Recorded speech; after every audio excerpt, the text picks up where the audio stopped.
aux grands mots, les grands remèdes. Kenneth Kaunda, 1924-2021, ancien président, père de l'indépendance de la Zambie. Prologue. Le Togo vit sous un régime militaire depuis le renversement du seul et unique régime civil en janvier 1963. La lutte pour le changement politique ou alternance est une lutte pour un retour à un régime civil. La Constitution de 1992 censée faciliter le retour à un régime civil, la démocratie, a plutôt créé une théocratie. Si la lutte vers un retour au régime civil piétine, c'est principalement parce que nous avons occulté le débat sur ce qui a mis fin au seul régime civil que n'ayons jamais connu. Il faut briser ce tabou. Dans la première partie de cette analyse, j'expliquais que puisque l'armée est incontournable dans le débat politique togolais, un débat sur ses motivations en rapport avec la confiscation du pouvoir politique est nécessaire pour réaliser le changement politique tant souhaité par les Togolais. Puisque l'armée a fait irruption dans la vie politique en 1963 et refuse de lâcher prise, c'est vers ce qui a motivé cette irruption que les forces démocratiques doivent se tourner pour trouver une voie de sortie. On ne justifie pas un crime, mais on peut en tirer des leçons. Même vu sous l'angle du climat de l'époque, l'acte posé le 13 janvier 1963 n'est nullement justifiable, ni sur le plan politique, ni sur le plan humain.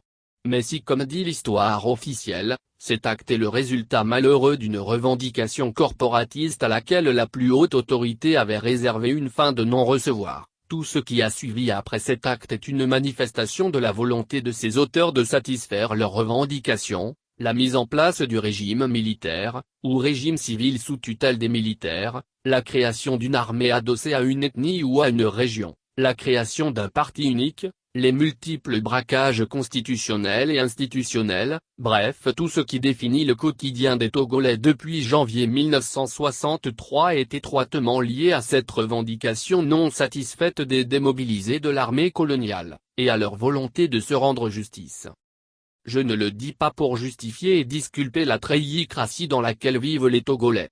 Et je ne fais pas non plus un procès au gouvernement d'alors, l'armée étant il faut le dire une création purement coloniale et ayant été au service exclusif de la colonisation, en l'absence d'un danger imminent à l'intégrité territoriale, il était normal que l'on soit réticent à l'époque à lui accorder une priorité susceptible de créer un déséquilibre institutionnel.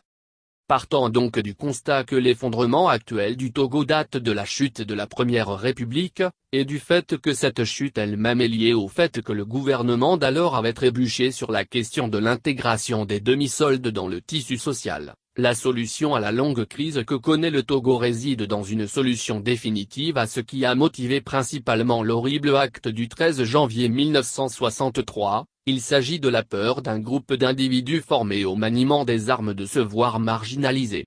Si l'on s'en tient au mythe fondateur du régime actuel, en se voyant refuser une intégration dans la petite armée nationale, les militaires démobilisés de l'armée coloniale voyaient se dérouler devant eux le boulevard de la précarité, de l'exclusion sociale et de la stigmatisation, et c'est la peur de cette marginalisation qui aurait motivé l'acte du 13 janvier 1963. Acte qui a plongé le Togo dans un abîme dont il n'arrive plus à se relever.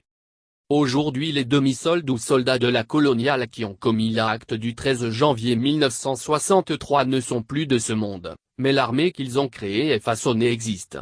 Cette armée a hérité de leur peur de marginalisation et de l'exclusion dans un Togo dirigé par un régime civil.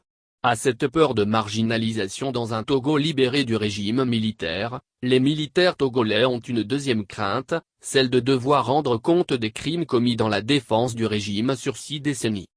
Pour conclure la lutte.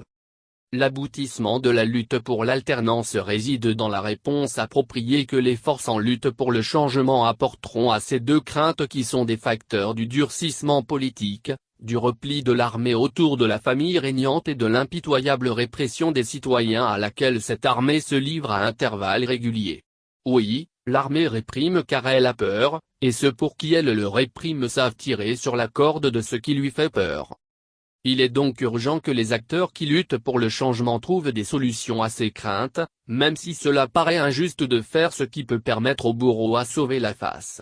Pour se dérober à cet exercice, certains soutiendront que c'est un faux problème, car le Togo n'a pas besoin de cette armée, que cette armée n'est pas républicaine, et qu'il est inutile de se pencher sur quoi que ce soit la concernant. Mais cela ne nous coûte rien d'essayer, et au moins cela nous changera des schémas établis. Signe des temps, selon la presse, la famille du président Sylvanus Olympio vient de réclamer l'accès aux archives françaises sur les circonstances de sa mort. C'est dire que la Première République est une ressource pour l'aboutissement de notre lutte et nous serons toujours rattrapés par l'histoire de la Première République aussi longtemps qu'on ne se décidera pas à solder ces contentieux.